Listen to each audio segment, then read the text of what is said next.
expressing one quantity as a percentage of another. Pause the video and have a go at example 14 and 15. Example 14. A math test was out of 40 and there were 30 marks in the algebra section. What percentage of the test was algebra? Let's work out what fraction was algebra first of all. So the fraction is 30 out of 40. That reduces down if you simplify it to 3/4. Now you might just know from memory that 3/4 as a percentage is 75%.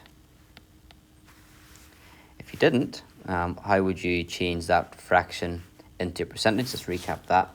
You would do 3/4 and you would multiply it by 100, or 100 over 1. So we can then, when multiplying fractions, we can cancel out factors that are in the numerator and denominator, which are 4. So divide by 4 gives you 1, divide 100 by 4 gives you 25. And we're left with 3 times 25 on the numerator, which is 75, and 1 times 1 on the denominator, which is just 1, and that gives you 75%, as we already knew. Example 15. Express 35 as a percentage of 60.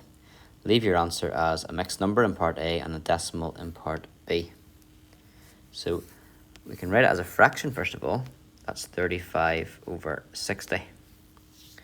Now 60 is not a factor of 100, so it won't easily just change into hundredths and then hence 100%. What we have to do instead is to multiply it by 100, or 100 over 1. We can simplify, and indeed we could have actually simplified 35 over 60 at the start, but I can spot 20 is quite a large number, so I'm going to divide through by 20. 60 divided by 20 is 3, 100 divided by 20 is 5. Then we multiply these fractions, we multiply the numerators together, 35 times 5, and that would give you 175. And then on the denominator, 3 times 1, which is 3. So that's it as a percentage, but that fraction is improper. We need it to be mixed. So we'd actually have to get the 175 and divide it by 3. So 3 doesn't go into 1, so we carry the 1 over. 3 5s are 15, so we need another 2 to make 17, so carry 2 over. And then 8 3s are 24.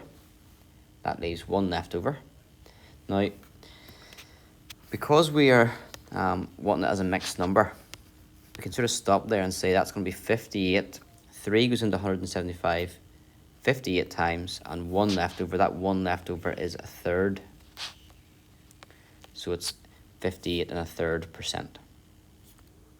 Now, if you're going to leave your answer as a decimal to 3 sig figs, you have to go on and actually work out what's happening afterwards here. You can't just have the remainder 3 or the third.